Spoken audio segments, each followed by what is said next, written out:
You and your family deserve the very best in healthcare. That's why Care Alliance is right where you need it. Each of our 4 clinics in Cleveland provide high-quality medical, dental, and behavioral health services.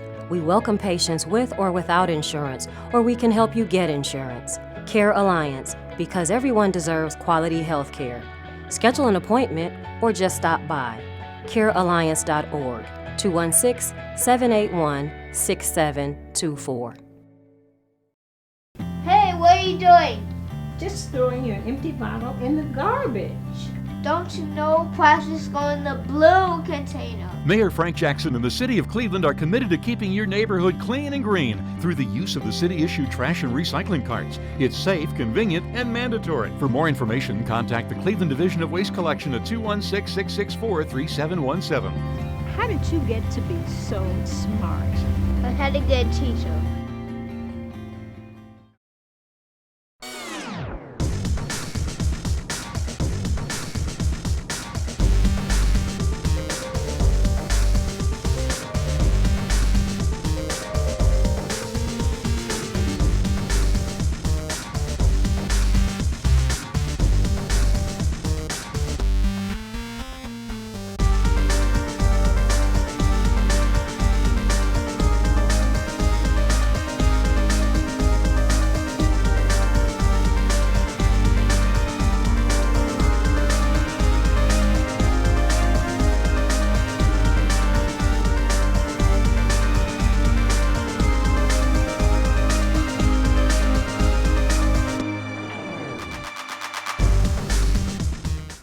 Thanks for tuning in to TV20's Weekly News Wrap-Up. I'm Leah Haslage.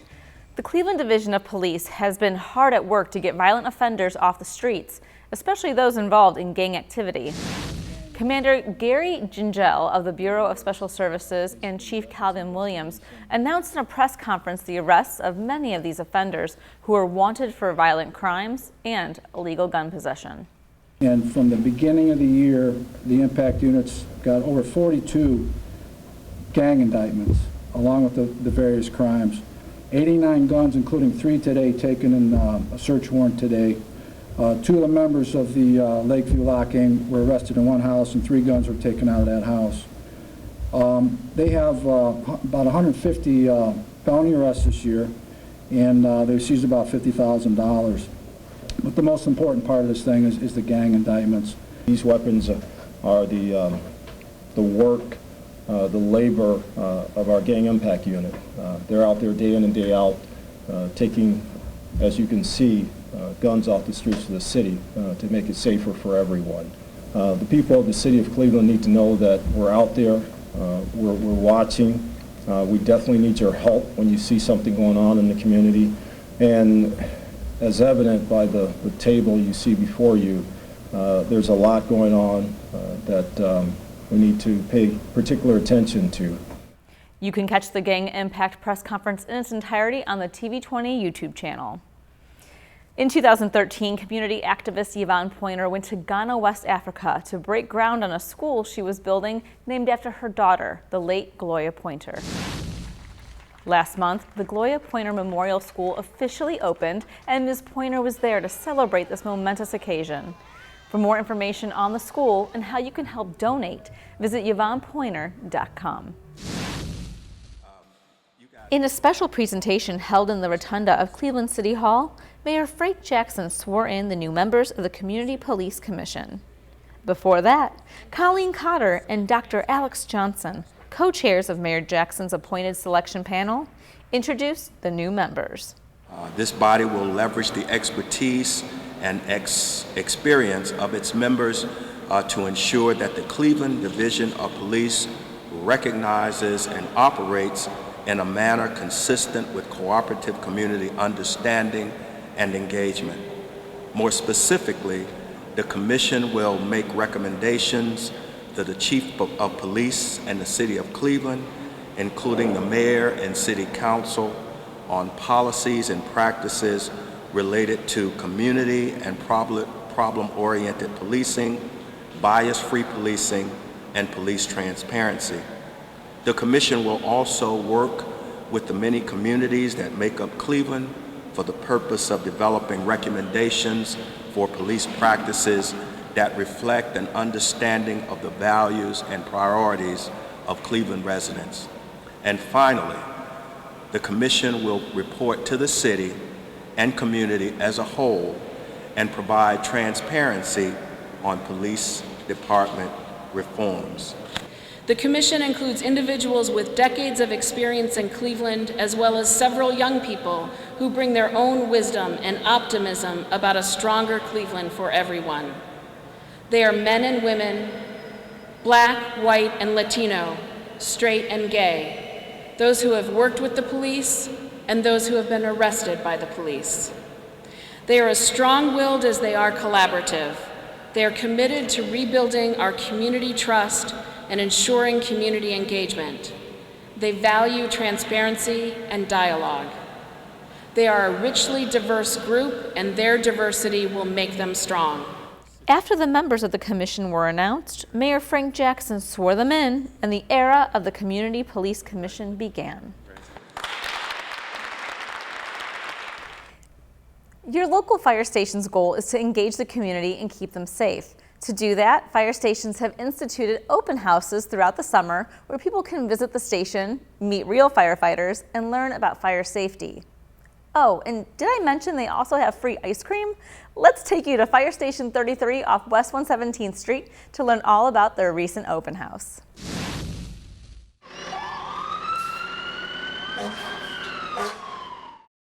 Okay, at Fire Station 33, we're having the second of 4 open houses that we're going to have this summer.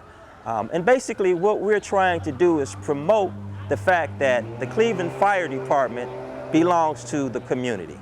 Okay, Chief Kelly has instituted a proactive stance within the division. That is to say, we usually react to incidents, but what we want to do is we want to plan ahead and we want to partner with the community so that our planning and their planning will work. And so that's what these open houses are for, because actually the fire stations belong to you. They're not our stations, they belong to you, and they're open to you at any time. You know, barring the fact that we're at a fire or we're engaged in some sort of training or administrative activity. We're pretty much open to you. But we instituted some formal open houses so that people can come out, get some information, meet some of our partner agencies, and also this summer our theme is Ice Cream Social. So we'll have ice cream at all of our open houses. The highlight of the open house was the Division of Fire Safety House, a tool for kids that simulates a house on fire, complete with simulated smoke. The Cleveland Division of Fire uses our safety house to teach the public what to do in the event of a house fire or any fire in which they find themselves involved. Our primary target group are our youth, and the reason being is it's this. Youth are very enthusiastic about this trailer. So what we do is we teach them what to do in the event of a fire, and hopefully they'll take what they learn at any of the events that we're at home, so that when they get home, they'll encourage their parents to first make sure they have working smoke alarms, and second, have a fire escape plan ready in the event that they have an emergency, that they have to put it into play. If you ever have any questions on fire safety, Lieutenant Gill says you can call the fire station anytime. Well, not exactly anytime. They can contact us at Public Education. Our phone number at Public Education is 216-664-6387. If we're not in, then you can leave a voicemail message and we'll contact you if you need some fire safety paraphernalia or forms or anything like that. We have plenty of things. We have coloring books. We have all kind of things, mostly directed to our 2 target audiences, which are children and the elderly. Those of us in between, we pretty much can work our way through things, but the young and the old are most vulnerable. Cleveland State University has dedicated a brand new state-of-the-art facility on their campus. It's called the Center for Innovation and Medical Professions, and it's designed to foster a new era of healthcare education. TV20 reporter Dan Monroe has more. Even though Cleveland State University's new Medical Innovation Center has been open to students for weeks, the ribbon cutting made it official. CSU President Ronald Berkman couldn't be more thrilled. Really, a lot of it was about getting all of the health professions together and having a marquee building, because this is the source of many jobs and many careers in Cleveland. The NeoMed partnership added, a really important piece to it, so it allowed us to bring a public university presence in medicine to Cleveland for the first time. The 100,000 square foot building includes state-of-the-art simulation labs, occupational and physical therapy training rooms, plus a speech and hearing clinic and a health and wellness clinic that serves students as well as the campus community. President Berkman says that it's a technology that makes the Innovation Center stand out above the rest. We decided that we were not going to make an investment like this without putting in the highest level of technology that we can find. So, for example, we're talking about the students training and being in the same environment. This has its own electronic medical record system. So the students, after they're working with a simulation, are entering into an electronic medical record system, which they'll then be able to recall, be able to add to, etc. James Fliss is a physical therapy student who can't wait to make good use of what the Innovation Center has to offer. This is going to help our education a lot. We get, it's basically this brand new building with a lot of facilities, a lot of new technology, which is going to be great for us to be able to practice our skills and learn what we need to learn to go out in the field and be successful and help get our patients to where we want our patients to go. Also, it's going to give us the opportunity to work alongside other professional programs like OTs, nurses, pre-medicine, and it's just going to mimic the real environment we face. At Cleveland State's new Center for Medical Innovation, I'm Dan Monroe. When we return to the weekly news wrap-up, CMSD TV reporter Shannon Kantner will show us what's new in our schools for this year. The inherent right to work is one of the elemental privileges of a free people. Endowed, as our nation is, with abundant physical resources, and inspired as it should be with the high purpose to make those resources and opportunities available for the enjoyment of all.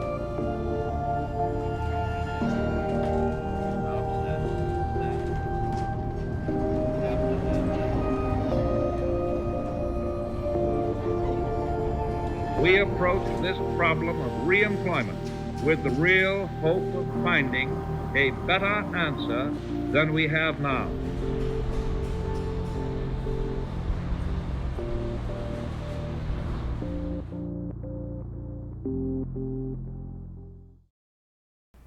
If you've been in the area of West 65th and Clark Avenue, you've probably seen the brand new Max Hayes. The 161,000 square foot facility is hard to miss, but it hasn't just caught the attention of the Cleveland community. The state-of-the-art school is setting an example for career and technical education across the country. Many important leaders came to the school's official ribbon cutting ceremony, and our CMSD reporter Shannon Kantner was there to capture it all.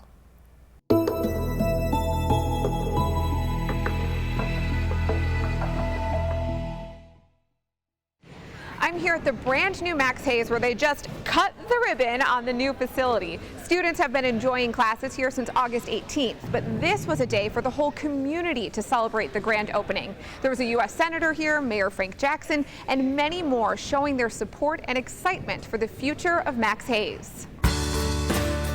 This is a really landmark day for us as we transition from the old way of thinking about, vocational school to really career technical education. What a great opportunity for our young people. This was really exciting for me to come to Max Hayes today. I've been working at the federal level in Washington on career and technical education. We've gotten a couple of bills passed into law which help, but frankly, it is really exciting to come here in Cleveland and see a model. As I walk through the hallways, it makes me feel, like this is it. I'm beginning my life. This is actually a school where our students will leave not only with their diploma, but one of 7 industry credentials that they can earn in this facility while going to high school.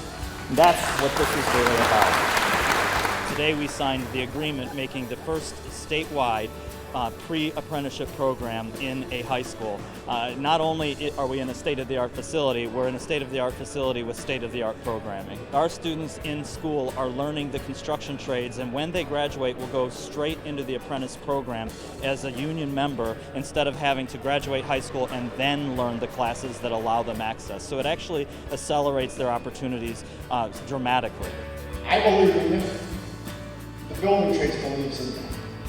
And we want you to have those opportunities. We have very good hopes and aspirations that we're going to be able to pull a lot of kids out of here and put them on construction sites and give them good paying jobs with benefits.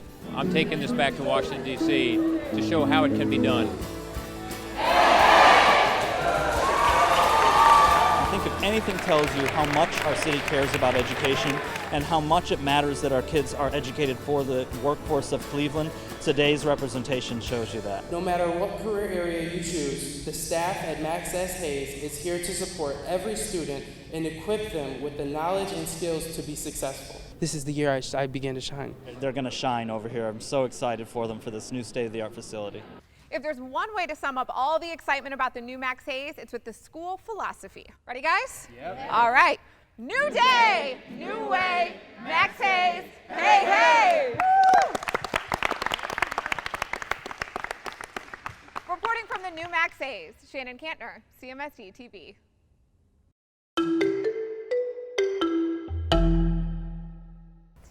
Thanks, Shannon. 2 other brand new CMSD schools have special ribbon cutting ceremonies planned later this month: Cleveland School of the Arts and John Marshall. When we turn to the weekly news wrap-up, we'll have the latest in sports with reporter Christian Patterson. Listen to me. I am captain of the track team. And if I'm late, She doesn't really think she's going to get out of here, does she? be nice. She's new. Hello, is anyone there? Ugh! Wow. Even from our standards, you look awful. Oh, sweetie, what happened? Me?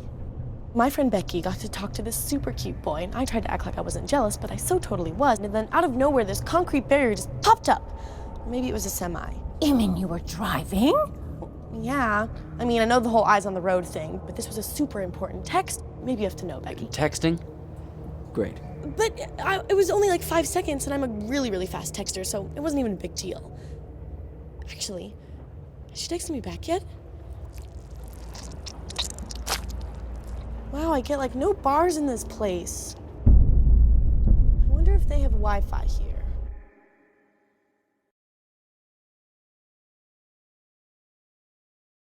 Hey, what are you doing? Just throwing your empty bottle in the garbage. Don't you know plastics go in the blue container? Mayor Frank Jackson and the City of Cleveland are committed to keeping your neighborhood clean and green through the use of the city-issued trash and recycling carts. It's safe, convenient, and mandatory. For more information, contact the Cleveland Division of Waste Collection at 216-664-3717. How did you get to be so smart? I had a good teacher. Welcome back to TV20's Weekly News Wrap-Up. I'm Christian Patterson, and here's a look at what's going on in sports. The Cleveland Indians partnered with Step 2 in making donations to Cleveland Clinic Children's Rehabilitation Center this past week. Here's more from the Cleveland Indians and Step 2 toy donation event. Step 2 and Cleveland Clinic Children's are longtime partners of the Indians. Step 2 provides toys and more in the new family deck at Progressive Field. And Cleveland Clinic Children's is the presenting partner of Kids Run the Bases after Sunday home games. So this toy donation partnership was only right. Today, Step 2 partnered with the Cleveland Indians and Cleveland Indians Charities to work directly with the Cleveland Clinic. We took all of the toys left over from Slider's birthday bash and took them all over to different Cleveland Clinic locations. This provides recovering patients a place for kids to just be that, kids. We want to bring families together, so not only does this provide the patients a place to play, but also their siblings, so families can come, have fun, and work through the recovery process together to get them home in their beds quicker. Most of the children in the rehabilitation center are there on an average for 30 days, but some could be there much longer. To have donations like this and to bring toys and bring events like this to the hospital is just incredible. It lights up their face, it breaks up their day, it helps mom and dad out too a little bit, right? So it gives them some distraction from all the therapy and the other things that they have to go through on a daily basis while they're getting better, while they're healing, so they can get out of here sooner. It's a wonderful event. It's a great way where you see corporations here in Northeast Ohio giving back to the community that they're in, and the kids are going to enjoy these Step 2 products for a long time to come. The Cleveland Browns season is finally underway after another year of wondering who might be the starting quarterback week 1. But will the same thing happen next season? Last week, after the Ohio State Buckeyes wrapped up a statement win over the Virginia Tech Hokies, a "fail for Cardale" hashtag was trending on Twitter and Instagram and was specifically linked to the Browns fans. The message is clear. Browns fans would like the team to lose as many games as possible to be able to select Cardale Jones in the first round of the 2016 NFL Draft. Yes, fail for Cardale is real. I'm interested in finding out how our TV20 viewers are feeling about this Fail for Cardale campaign. So email me at cpatterson@city.cleveland.oh.us and let me know your stance on the team failing to get the hometown kid, Cardale Jones. Mayor Frank Jackson was joined by Councilwoman Phyllis Cleveland, City of Cleveland Director of Public Works Michael Cox, and Cleveland Browns President Alex Shiner to help celebrate the renovation of Dwayne Broder Field in Ward 5. The Lonnie Burton Recreation Field was renamed the Dwayne Broder Field in 2013 to honor the longtime Cleveland Muni Football League coach and community leader. This is designed to provide a facility, a state-of-the-art facility for our young people to be able to participate in. There are thousands of public housing units in this area, and thousands of children who live in those units. And there are thousands of children who participate one way or another in this recreation complex. So again, I want to congratulate the football teams, the coaches, and all of those who will be benefiting. But most of all, I do want to thank the Browns, First Energy, Burton Bell Carr, and all those others who made it possible, and really speak to the point that none of this would have been without Dwayne Broder. That's why we call it the Dwayne Broder Field. Mr. Broder is an active leader in his community, and he has worked tirelessly to improve the quality of life for all Ward 5 residents. And the field remains an important asset to Cleveland's central neighborhood. It's a place of recreation, but it's also a place, a sense of community. It's a sense of place of safety. It's a place where our young people are learning not only to play sports and be athletic, but they're learning cooperation and collaboration and leadership skills, things that we know that are very important, will be very important in their future lives. So again, this is just a wonderful, wonderful place, not just for play, but for their entire development. Founder and former coach of the Field Cullum Renegades has high hopes for the youth of the central neighborhood. I always tell the kids, don't let nothing stop your dream but you. But you. Nobody ain't gonna stop your dream but you. If you let it stop, that's you. That's you. As if the kids weren't already excited, their smiles grew even wider when the Cleveland Browns Pro Bowl cornerback Joe Hayden made a special surprise visit to the field. And even Joe Hayden was amazed by this beautiful field. Oh no, my high school was nothing like this. I had rocks and all on my field, so I'm trying to still get that right, but this is amazing. The $930,000 project was a collaborative effort funded by the Cleveland Browns with a $200,000 grant from the NFL Foundation Grassroots Program. City of Cleveland General Obligation Bond proceeds funded the balance.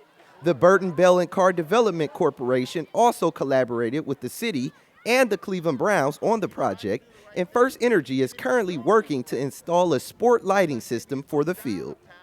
This field is a glorious place. Listen, I've been in this neighborhood all my life. I grew up right back here, and this was a glass and cinder field. It has come a long way from there. High school football is back in action, and the Senate Athletic League competition is heating up. TV20's first weekly high school football stop was to Collinwood Athletic Complex for the Collinwood versus Lutheran East non-league matchup. After losing their first game, Collinwood returned to the field for a showdown against Lutheran East High School. Collinwood has some skilled players, but the loss of 16 seniors could take a toll on any team. Yeah, it's been difficult because we lost our entire offensive line. The replacements that we've had so far, one of them, he became ill this week, and so he won't be going. So it's a lot of new guys just out there, but we have confidence in them. They came into our system early. We worked with them all summer, and we think they'll be prepared tonight. One of his skilled players happens to be junior quarterback Charles Hartson, and the team's success could ultimately come down to how good Hartson performs under center. I think Charles Hartson is a Senate MVP candidate. He's a dual threat, running, passing. The best thing for him to remember is make good decisions. As long as he makes good decisions, Collinwood will go a long way. As the game kicked off, Lutheran East made their presence felt on both sides of the ball. Lutheran East offense was able to put up 16 points in the first quarter alone while playing some tough defense against Collinwood.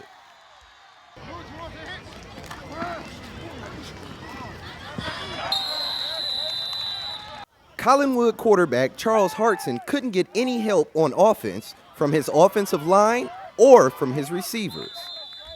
Lutheran East went on to score 2 more touchdowns, one during the second quarter and one during the fourth quarter, turning this Collinwood versus Lutheran East showdown into a shutout.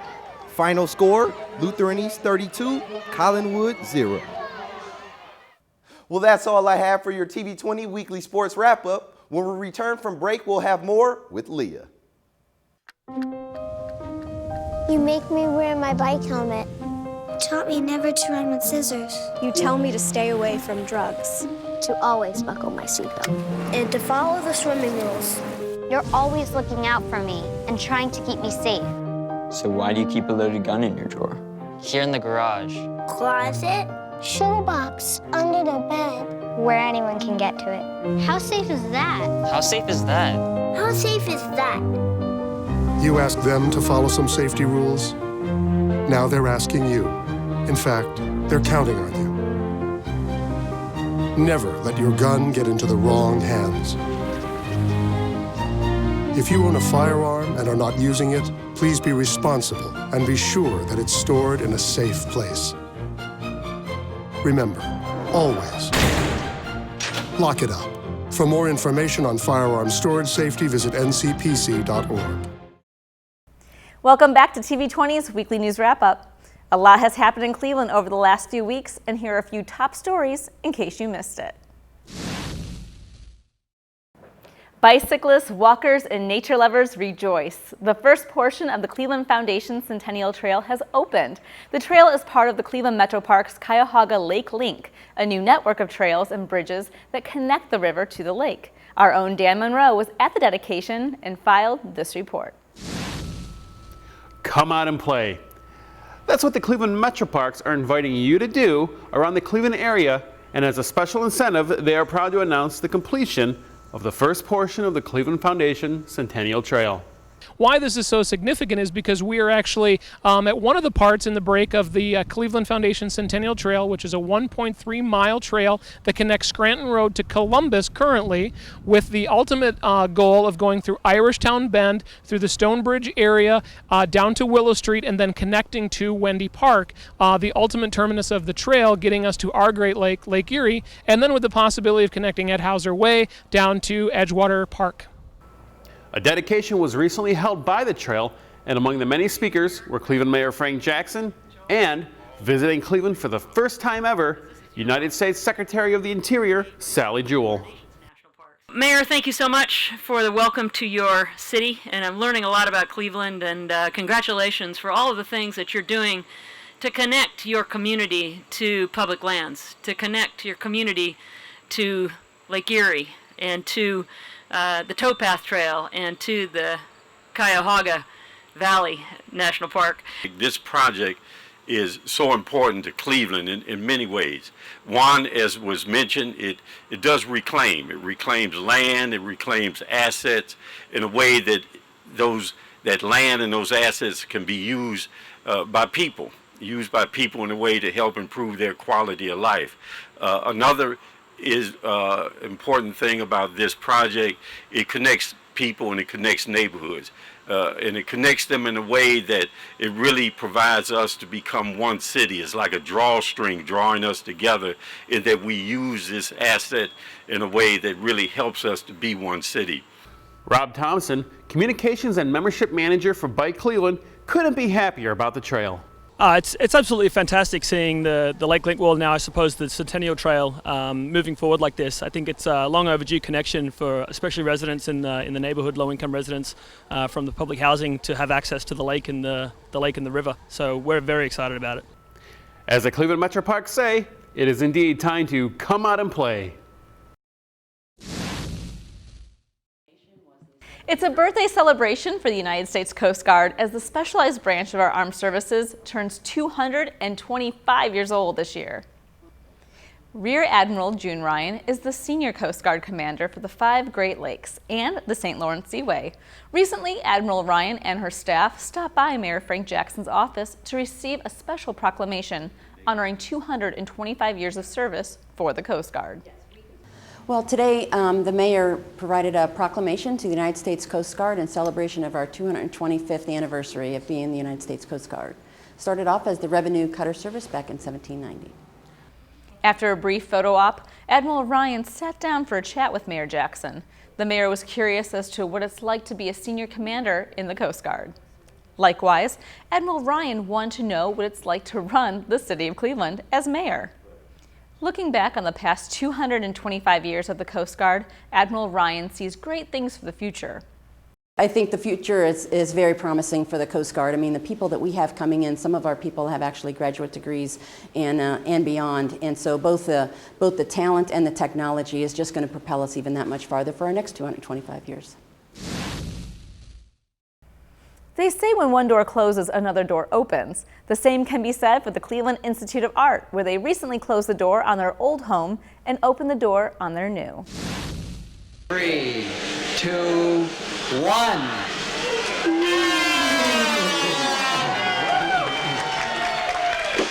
This community has been a source of support and inspiration throughout our 130-year history. This move and this consolidation will really help in 3 ways, I believe. One, in the operational side of how they operate. Secondly, on the financial side. And thirdly, and I believe most importantly, the student experience and allowing students to have a greater opportunity to experience their own culture, their own art, their own expression. Art and culture go together. It helps to define us as who we are as a city, community, and people. Students and faculty expressed their joy for the new destination with a parade from the original CIA on East Boulevard to the new on Euclid Avenue. So you've got the traditional classical cultural district at East Boulevard, and you've got the new modern cultural district here uptown in Euclid Avenue, and it's really an alchemy because I think we're excited about the new campus, but students, you know, the mayor helped close the door today, and it sort of turned a chapter toward the future, but with great respect for the past. It's a sign of where the city's going, I think. Everybody wanted to be out on the main street, everybody wanted to be around uptown. Good for the students, good for the faculty, good for the neighborhood. The old school on East Boulevard isn't being demolished, at least not yet. The Cleveland Museum of Art and Case Western Reserve University bought the property. They haven't said what they'll do with the space just yet, but TV20 will keep you posted when details are released. Soon there'll be a new home for the Children's Museum of Cleveland. The University Circle location will close its doors on January 3rd, 2016, and open their new one at the historic Stager Beckwith Mansion in Midtown. You can still enjoy various programming and exhibits like its latest, Young Architects Designing the Future, until it closes. The museum also offers sensory-friendly times the second Saturday and third Thursday of the month for families with special needs. For more information on the museum, visit clevelandchildrensmuseum.org.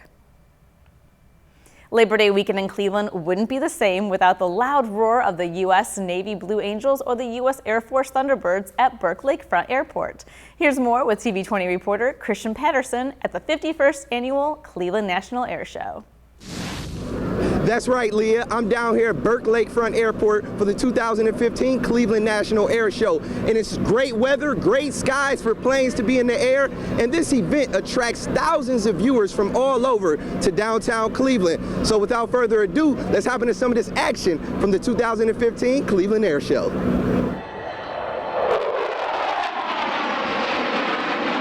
The Cleveland National Air Show is like no other. Spectators from all over make their way to Northeast Ohio for this annual Labor Day event. The Cleveland National Air Show was even named Air Show of the Year by World Air Show News magazine. Oh, this is amazing. Everybody, you have to come out and see the planes, the people that serve for this country. I mean, it's a one-of-a-kind time. The people here, the planes, the noise, the sound. It's amazing. Come on out. I've been coming here for many years. The Air Show is Northeast Ohio's largest military event, and all branches of the armed forces are invited to participate and showcase the quality personnel, equipment, and opportunities offered by today's U.S. military service to a large public audience. Well, it's actually my first time coming to this event as like an Air Force person and working the event. And I would come, like I said, when I was little, so it's definitely get that whole different perspective. So my job now, I'm in events marketing for the Air Force recruiting service.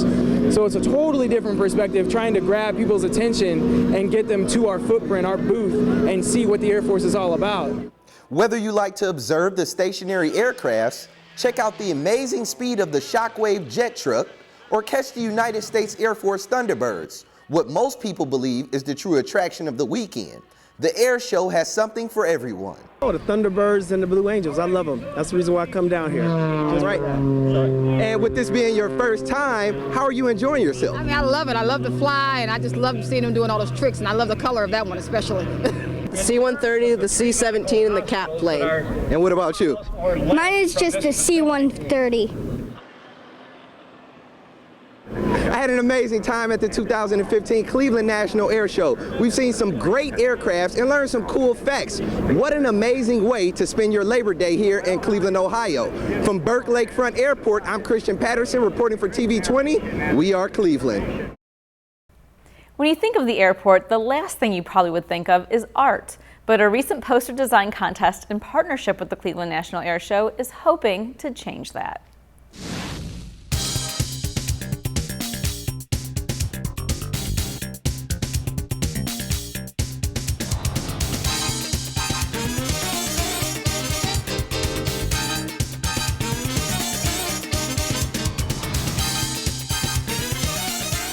The winner of the junior category, Miss Sanaya Sanders, who's a 5th grader at James A. Garfield Elementary School. Let's give her a round of applause.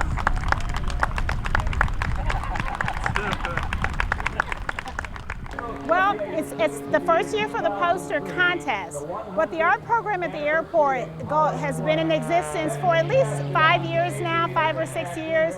And the purpose of the program is to introduce young people to art and to aviation. They win an opportunity for their piece to be on the walls at the airport where 9 million passengers get to view it, but they also get an opportunity to have their posters duplicated 10,000 times and given to all of the attendees at the air show.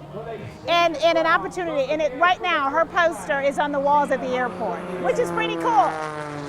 Burke partners with the community on many things, but this is, to me, one of the nearest and dearest things to my heart, where we bring kids from the schools and we participate in art programs and various activities around the air show and around the schools. Congratulations also to the poster contest winners in the intermediate and senior divisions, Alejandra Ramos and Maria Clarissa Palma. If you'd like to learn more about the galleries at the airport and future contests, visit clevelandairport.com. If you'd like to see more of these stories in their entirety, tune in to TV20's Around Town and just check our schedule for times. That's all for your TV20 Weekly News Wrap-Up. I'm Leah Haslage. Thanks for watching. Now stay tuned for the bottom line up front with City of Cleveland Media Relations Director Dan Williams.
our neighbors and best friends. I love my sister. My heart doesn't see race. Love is love. Our family is no less than any other family.